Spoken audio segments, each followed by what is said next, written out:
We spend an average of about 1700 hours a year at work, which accounts for about 47% of our time, plus time getting to and from work, late hours, and so on.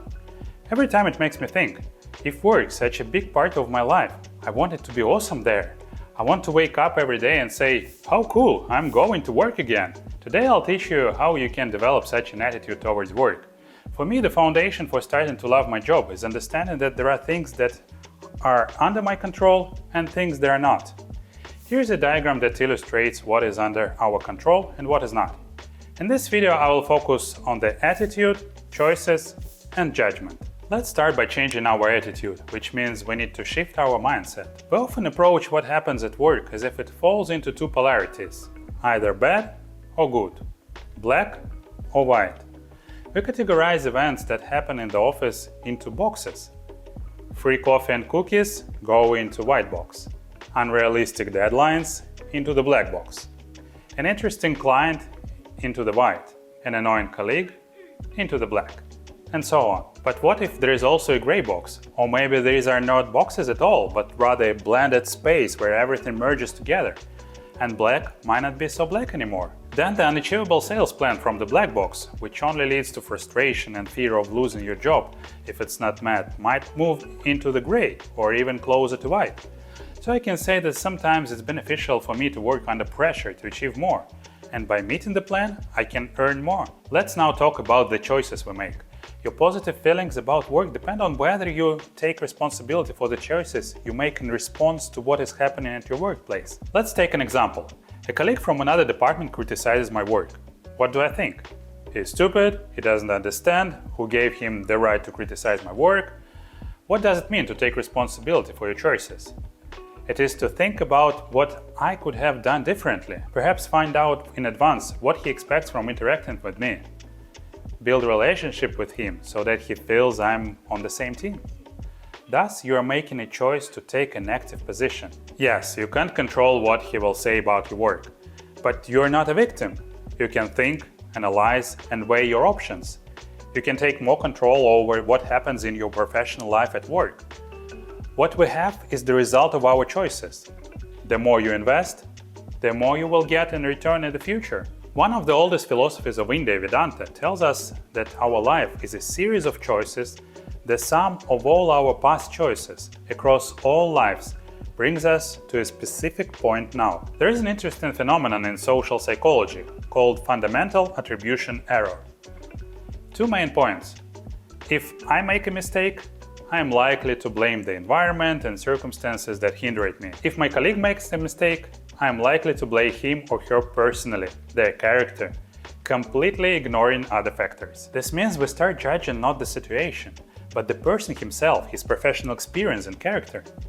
We often ignore the fact that an employee has experience. He wasn't hired for this job for no reason. What I always told my employees is that if a person is rude to you, there might be a reason for that which you don't know about. Maybe his wife is ill, maybe he lost someone.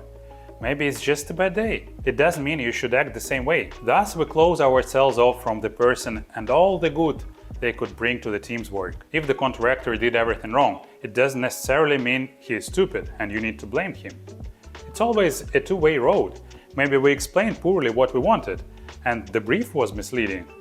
Calm down and discuss it with them. It's crucial to understand you can't change other people. It is out of our control. This is where mindfulness and self-awareness comes into play. You need to be aware of what you think and feel, and then analyze your thoughts and feelings. Take into account all factors, external and internal, and only after that make any judgments and act. This method is scientifically proven and used in cognitive behavioral therapy. Try to think positively about your colleague or the situation. It will reinforce positive feelings and then you will react in a positive way. Thus, we begin to see our colleagues differently, becoming more aware of why they're doing what they're doing. And this is the choice we make. The last part of our magic triangle is judgment. During the course of our work, we develop certain behavior patterns and ways of performing our tasks. I would divide it into three parts. First, big things. The pace at which you like to work, whether you prefer teamwork or you're a do-it-myself type of person, whether you like to lead or be a support person. Second, small things you do every day, like the way you write emails or the software we get used to. Third, our specific professional knowledge. Let's say all of this is your work style. Now imagine that each of your colleagues has their own set of skills, habits, experiences.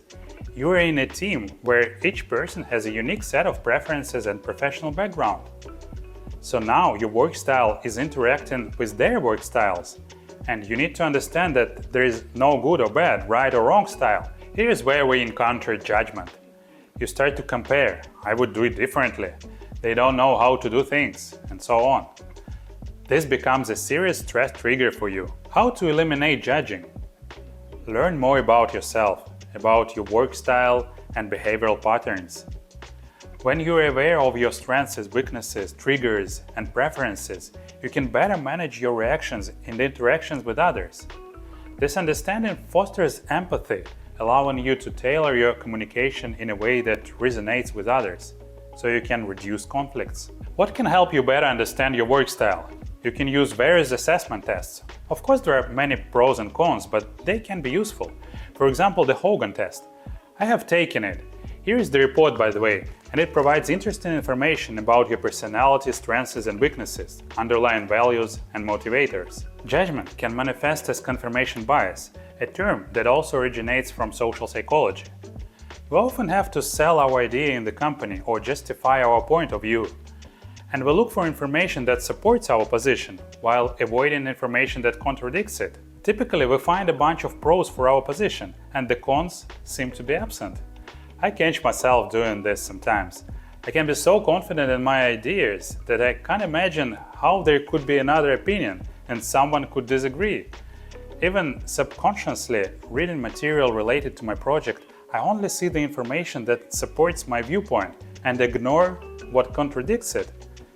Quite often I see this behavior in managers. They present an idea and ask to discuss it openly, but they are only ready to openly discuss opinions that support their idea. The biggest problem is that we involve judgment in our analysis. We need to perceive information simply as information, without judgment. This is closely related to how honest we are with ourselves and others. If I reject someone's advice, what am I trying to do? Do I want to appear better than I am? How truthful am I when I do this? You can conduct a pre-mortem. You can gather colleagues and ask them to imagine that you implemented the project and it completely failed. Then ask them to say what went wrong. Discuss all possible problems. This will help you gain a lot of useful information and potential risks that your brain is blocking. I think the idea is brilliant. So if you ask me if it's possible to love your work, I would say yes. But you need to take actions to create your perfect workplace. As we discussed, change your attitude, eliminate judgment and make active choices. Treat others as you would like them to treat you. Remember that each person has their own set of qualities and backgrounds, and you can't change other people. Be honest in your words and actions. Very soon, you will see changes around you, and the workplace will become a beloved one. Thank you for watching, and I will see you soon.